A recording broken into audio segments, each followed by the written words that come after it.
1929 সালে প্রথম অভিযানে টিনটিন সোভিয়েত ইউনিয়নে গিয়ে কমিউনিস্টদের একেবারে উত্তম মধ্যম দিচ্ছে, আর এর 47 বছর পর টিনটিনের শেষ পূর্ণাঙ্গ অভিযানে সে বিপ্লবে অংশ নিচ্ছে। শেষের দিকের ইন্টারভিউগুলোতে টিনটিনের স্রষ্টা হার্জ নিজেকে বামপন্থী হিসেবে বেশি আইডেন্টিফাই করছেন, যদিও বামপন্থীদের সব কাজকর্ম সম্পর্কে তিনি নিঃসংশয় ছিলেন না। বুঝতেই পারছেন টিনটিনের রাজনৈতিক অবস্থান অনেকবার পাল্টেছে।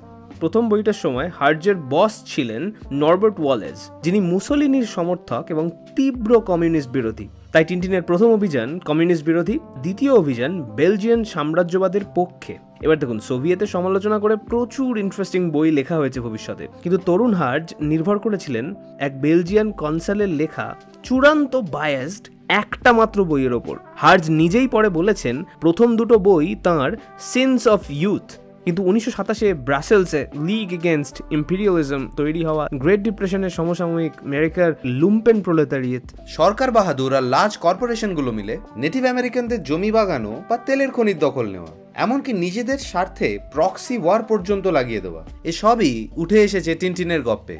60-এর দশকে চে গেভারা বলিভিয়া যাচ্ছেন তার জীবনের শেষ গেরিলা যুদ্ধে অংশ নিতে। কাস্ত্রোর তরফ থেকে চেকে সাহায্য করতে বলিভিয়া যাচ্ছেন এই ফরাসি সাংবাদিক রেজিস দেব্রে। টিনটিনের শেষ কমপ্লিটেড অ্যালবামে এই ঘটনারই প্রভাব পড়েছে বলে জানাচ্ছেন খোদ হার্জ। যে হার্জ কমিউনিজমকে দুষে ক্যারিয়ার শুরু করেছিলেন, তিনিই কিনা নিজেকে চে গেভারার সিম্পাথাইজার বলছেন। অবশ্য টিনটিন বিপ্লবে অংশগ্রহণ করলেও তার উদ্দেশ্য স্রেফ তার বন্ধুদের উদ্ধার করা। বিপ্লবের কন্টিনিউটিতে পার্টিসিপেট করার কোনো ইচ্ছে কিন্তু তার নেই। টিনটিন বুঝতে পারছে সো-কল্ড তৃতীয় বিশ্বের দেশগুলোর জটিল সমস্যার সমাধান সে করতে পারবে না।